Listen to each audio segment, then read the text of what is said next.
ఓం మహాగణాధిపతయే నమః. ఓం గురుభ్యో నమః. ఓం శ్రీమాత్రే నమః. పరమేశ్వర స్వరూపమైనటువంటి జ్యోతిష, వాస్తు మరియు ఇతర అనేకమైనటువంటి శాస్త్రములను మనకు అందించినటువంటి మహర్షులకి నమస్కారం. హయగ్రీవ హయగ్రీవ హయగ్రీవేతి యోవధేత్తస్స నిస్సరతేవాణి జహ్నుకన్యా ప్రవాహవత్ అరుణాం కరుణాతరంగితాక్షీం ధృతపాశాంకుశపుష్పబాణచాపాం అనిమాదిభిరావృతాం మయూకైః అహమిత్యేవ విభావయే భవానీం. శ్రీమాత్రే నమః.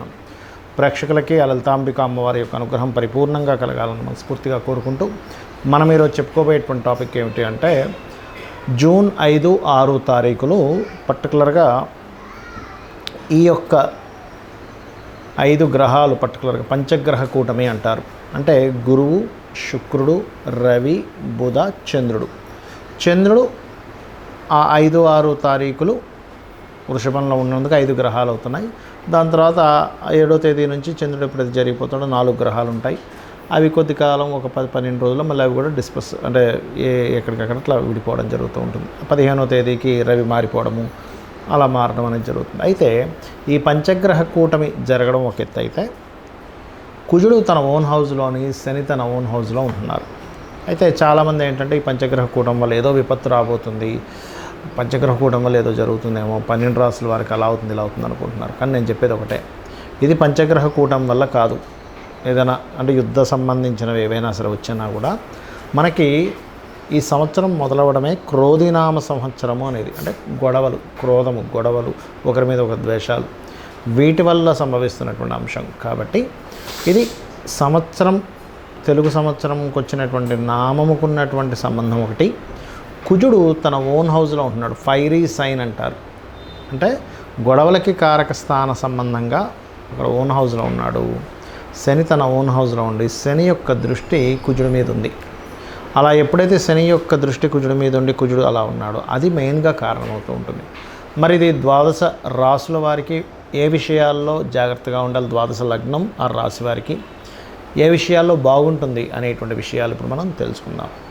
ధనుర్లగ్నము, ధనస్సు రాశి. ధనస్సు వారికి గనక చూసుకున్నట్లయితే ఈ పంచగ్రహ కూటమి 5, 6 తేదీలు ఎటువంటి ప్రభావం ఇస్తుంది, మరియు 45 రోజులు ఓన్ హౌస్లో ఉండేటువంటి కుజుడి యొక్క ప్రభావం ఏమిటి, ఇంకో సంవత్సరం పాటు శని ఉండి కుజుడిని వీక్షిస్తున్నందుకు వీటి ప్రభావం ఏమిటనేది తెలుసుకుందాం. మొట్టమొదటిగా పంచగ్రహ కూటమి ఈ 5, 6 తేదీలు మీరు ఎట్టి పరిస్థితుల్లో బిజినెస్ పార్ట్నర్స్ని చేర్చుకోకండి. మరియు రెండవది ఏంటంటే వివాహ సంబంధించిన విషయాలు మాట్లాడకండి దయచేసి. అదేవిధంగా తప్పుడు సమాచారంతో ఎక్కువగా లాభాలు వస్తాయని కొన్నిట్లో మీరు అడుగుపెట్టాల్సి వస్తూ ఉంటుంది. ఆ యొక్క విషయంలో కాస్త జాగ్రత్తగా ఉండండి. అదేవిధంగా ప్రాపర్టీస్ తీసుకునే అంశంలో కూడా కాస్త జాగ్రత్తగా ఉండాలి. బికాజ్ ఆఫ్ చతుర్థ స్థానం పాపకత్తెరలో పడింది. ఈ కుజుడు ఓన్ హౌస్కి రావడం వల్ల శని కుజ మధ్యన పడింది. ఇవి మెయిన్గా జాగ్రత్తలు తీసుకోవాలి. మరి మంచి ఏమిటి, కలిసి వచ్చేది ఏమిటి అంటే కెరీర్ విషయంలో గ్రోత్ ఉంటుంది. ఈ పంచగ్రహ కూటమి వల్ల ఫైనాన్షియల్ గ్రోత్ కూడా ఉంటుంది. అయితే ఇక్కడ ఈ కుజుడు పంచమంలో ఉన్నందుకు, శని 3లో ఉన్నందుకు, పంచమం అనేటువంటిది ఫ్రెండ్స్ని, అలాగే చూడండి ఒక్కోసారి మనకి ఈ యొక్క తెలిసిన వారిలో ముఖ్యంగా ఫ్రెండ్స్, ఇష్టపడిన వారు ఉంటారు. వారి ద్వారా లేదా మన స్నేహితులతో పాటు సంతానాన్ని కూడా చెప్తుంది పంచమ స్థానం అనేటువంటిది.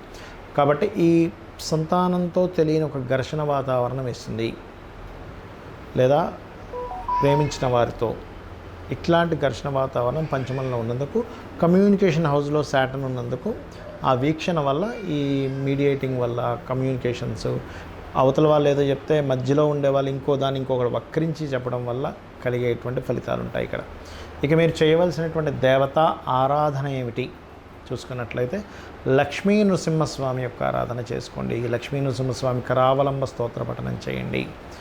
దశమ స్థానంలో కాస్త కేతువు యొక్క సంచారం జరుగుతుంది కాబట్టి ముఖ్యంగా మీరు కేతు, రవి, అదేవిధంగా కుజ, శని గ్రహాల దగ్గర దీపారాధన చేయండి. సూర్య నమస్కారాలు ఎక్కువగా చేసుకోండి. అన్ని విధాలా మీకు బాగుంటుంది. మనకి ఈ పంచగ్రహ కూటమి కానివ్వండి, శని మరియు కుజుడు ఒకే రాశిలో అంటే తన స్వక్షేత్రాల్లో ఉండే వీక్షణ కానివ్వండి, ఇట్లాంటి వాటి వల్ల మనకి గోచారంలో అనేకమైన మార్పులు, అది ప్రజల మీద పడేటువంటి ఎఫెక్ట్ లేదా దేశాల మీద పడేటువంటి ఎఫెక్ట్ ఎలా ఉన్నా కూడా శాస్త్రం మనకేం చెప్తుంది అనేటువంటి చాలా ముఖ్యమైన అంశం. మనము గనక అమ్మవారిని నమ్ముకొని ఉన్నట్లయితే చంటి పిల్లవాడు తల్లి యొక్క ఒళ్ళో ఉన్నప్పుడు తల్లే పూర్తిగా ఎలా అయితే తను చూసుకుంటుందో యాజ్ ఇట్ ఈజ్ అదే విధంగా అమ్మవారు కూడా మనల్ని చూసుకుంటుంది. దానికి మనం ఏమీ కంగారు పడక్కర్లేదు. చిన్నపిల్లడు చూడండి, నాకు అమ్మ డ్రెస్ మారుస్తుందా లేదానో, ఈ టైంకి నాకు పాలు పెడుతుందా లేదా, లేకపోతే అన్నం తినిపిస్తుందా లేదా అని ఆలోచించాల్సిన పని లేదు. తల్లి సెల్ఫ్గా చూసుకుంటుంది. నిద్రపోతూ కూడా చిన్న శబ్దమైనా గబుక్కుని నిద్రలేస్తుంది. అలాగే అమ్మవారు కూడా మనం చూసుకుంటుంది. అయితే ఇక్కడ మనం చేయవలసింది ఏమిటి? ఎందుకంటే చాలామంది ఏమనండి, ఈ పంచగ్రహ కూటం వల్ల ఇలా అవుతుందేమో, ఫలానా ఇదైపోతుందేమో, నా జీవితం ఏమైపోతుందేమో చాలామంది నాకు మెసేజ్లు చేస్తున్నారు. నేను చెప్పేది ఒకటే, మీకు గనక ఎక్కువగా ప్రాబ్లమ్స్ ఉన్నాయి, మీరు ప్రాణాయామం చేస్తూ ఇలా లలితాసహస్రనామాస్ ప్లే చేసుకొని ఫస్ట్ కుడి నోస్ట్రల్ మూసి ఎడమ దాంతో లాక్కోవాలి. ఇప్పుడు లలితాసహస్రనామాలు యూట్యూబ్లో పెట్టుకొని శ్రీమాత, శ్రీ మహారాజ్ని, శ్రీమత్ సింహాసనేశ్వరి అయింది, లాక్కున్నారు, క్లోజ్ చేశారు. చిదగ్నికుండ సంభూత దేవకార్య సముద్యత అయిపోయింది. దాని తర్వాత వదులుతున్నారు మళ్ళీ. ఉద్యద్భాను సహస్రాభ చతుర్బాహు సమన్వితాయై నమః. అలా ఎప్పుడైతే తీసుకోవడం ఈ ప్రాణాయామం చేస్తారో, ఎవరైతే రెగ్యులర్గా లలితా సహస్రనామాలతో ప్రాణాయామం చేస్తారో వాళ్ళకి పొరపాటున కూడా గ్రహాల యొక్క ప్రభావం ఉండదు. దానివల్ల ఏమిటి, సర్పదోషాలు ఉన్నాయనో, లేకపోతే కాలసర్పదోషం ఉందనో, కాలసర్పదోషమే నిజంగా చెప్పాలంటే కాలానికి సంబంధం ఉంటుంది. కాలానికి, దేశానికి జరగబోయే విపత్తులకు సంబంధం, జన్మజాతకానికి సంబంధం లేదు. అదేవిధంగా సర్పదోషాలు ఉన్నాయనో, ఏలినాటి శని నడుస్తుందనా, అర్ధాష్టమి శని నడుస్తుందనా, లేకపోతే కంబస్ట్ యొక్క గ్రహాల సంబంధం ఉందనా, లేకపోతే బ్లాకుడు భాగ్య చక్ర అంటారు, అంటే భాగ్యం ఉంది కానీ అది ముందుకు రావట్లేదు అనుకునేటువంటివి ఏవైతే ఉంటాయో వీటన్నిటి విషయాల్లోని మీరు బయటపడతారు, గుర్తుపెట్టుకోండి. అయితే ఇందులో కొంతమందికి ఉద్యోగాలు ఉండవు. ఏమంటే ఇవన్నీ కాదు, నాకు అసలు జాబ్ లేదు. నేను చెప్పేది ఒకటే, ఓం మాణిక్య మకుటాకార జానద్వయ విరాజితాయై నమః. ఇది ఎక్కువగా చేసుకోండి, జాబ్ మీకు ఖచ్చితంగా ఉంటుంది. అందరికంటే అంటే ఎక్కువ సమస్యలు ప్రపంచంలో జరుగుతున్నవి ఏమిటంటే అప్పులు, ఖర్చులేమో పెరిగిపోతూ ఉన్నాయి. ఒక పక్కేమో మనకి ఖర్చులు ఆగలేని పరిస్థితి, అప్పు చేసి మనం ఆ ఖర్చు చేయాల్సి వస్తుంది. కుటుంబం కోసమనో, సెల్ఫ్, రకరకాల ఒక లోన్ తీసుకోవడం. మనం ఈ అప్పులు తగ్గాలి అంటే మనకి శాలరీస్ పెరగాలి, లేదా మన ఆదాయం పెరగాలి. అందుకని మీరు ఏం చేస్తారంటే ఓం అపర్ణాయై నమః భక్తి శ్రద్ధలతో మీరేంటంటే ఒక అమ్మవారిని పిలుస్తున్నారు. అపర్ణ అనేటువంటి నామం అమ్మవారి నామాల్లో. అలా పిలుస్తున్నప్పుడు ఆ నామంతో పిలిచేటప్పుడు అక్కడి నుంచి వచ్చే పరిస్థితి అలా ఉంటుంది. అంటే ఎలా అంటే చూడండి, మీరు ఒక వ్యక్తిని అతని యొక్క టాలెంట్తో పిలుస్తున్నారనుకోండి, వెరీ హ్యాపీ. అలా కాకుండా అతనిలో ఉండేటువంటి ఒక లోపంతో పిలుస్తున్నారనుకోండి, అతను ఎట్లా అయితే అంటే మన మీద చూపించే రియాక్షన్ ఎలా ఉంటుందంటే అవతల వాళ్ళు ఏదో సంథింగ్ అతనిలో ఏదో లోపం ఉంది, రియాక్షన్ వేరుగా ఉంటుంది. అతన్ని కీర్తిస్తూ ఒక మాట చెప్పారు, రియాక్షన్ వేరుగా ఉంటుంది. అలాగే ఈ విశ్వం మొత్తం నిండి ఉన్నటువంటి అమ్మవారి నామాలన్నీ కూడా అమ్మవారి యొక్క శక్తిని ఆవిష్కరించేది, అమ్మవారి గురించి తెలిపేది.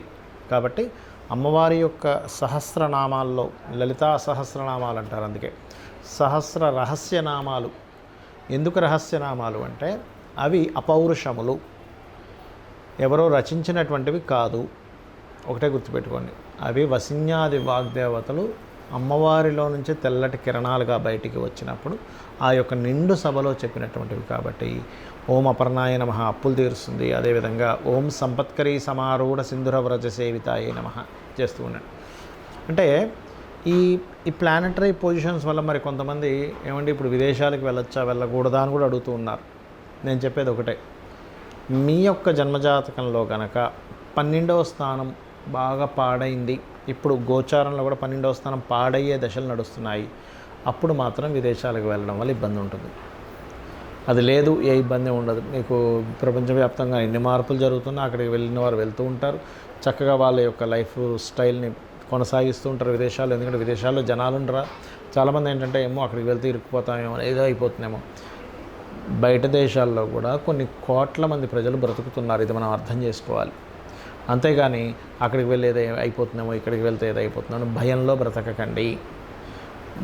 కాలంలో గ్రహాలు మారుతూ ఉంటాయి. పంచగ్రహ కూటములు వస్తూ ఉంటుంది, షడ్గ్రహ కూటమి వస్తూ ఉంటుంది, సప్తగ్రహ కూటములు కూడా వచ్చాయి గతంలో. అలా వచ్చిన ప్రతిసారి ఏదో విపత్తు జరగాలని రూల్ లేదు. కాకపోతే ఏంటంటే ఎప్పుడైతే పాపగ్రహాలు తన ఓన్ హౌజెస్లో ఉండి వీక్షణలు ఉంటాయో, ఈ వీక్షణల వల్ల ప్రకృతిలో కొన్ని మార్పులు వస్తూ ఉంటాయి. ప్రకృతిలో కొంత ఈ క్రోధినామ సంవత్సరం వల్ల కొంత గొడవలు అవి జరగడం కానీ ఇట్లాంటివి కాస్త పెరుగుతూ ఉంటాయి. అదిగాక మనకి ఎలక్షన్స్ అయిపోయిన తర్వాత వచ్చేటువంటి కాంబినేషన్స్ ఇవన్నీ కూడా. మరొకటి ఏంటంటే ఓన్ హౌస్లోకి కుజుడు కూడా ఓన్ హౌస్లో ఫైరీ సైన్లో ఉన్నాడు. ఫైరీ సైన్లో ఉన్నటువంటి ప్రభావం వల్ల ఇట్లా జరుగుతుంది. సో మీరందరూ కూడా మీకు దగ్గరలో గోశాల ఉన్నట్లయితే గోవులకి బెల్లము, క్యారెట్స్ తినిపిస్తూ ఉండండి. అన్ని విధాలా మీకు బాగుంటుంది. శ్రీమాత్రే నమః.